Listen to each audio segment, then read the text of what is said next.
How to start without blocks in Block Blast.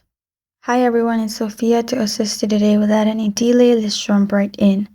First, focus on clearing smaller areas of the board to open up space for new blocks.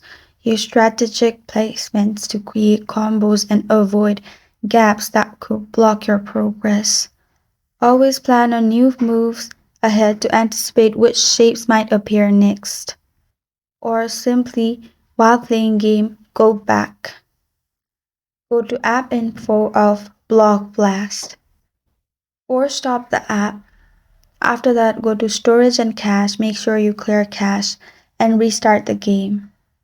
And that's how you start without blocks in Block Blast. Thank you for joining me today. If this video helped you out, please leave a like and subscribe for more.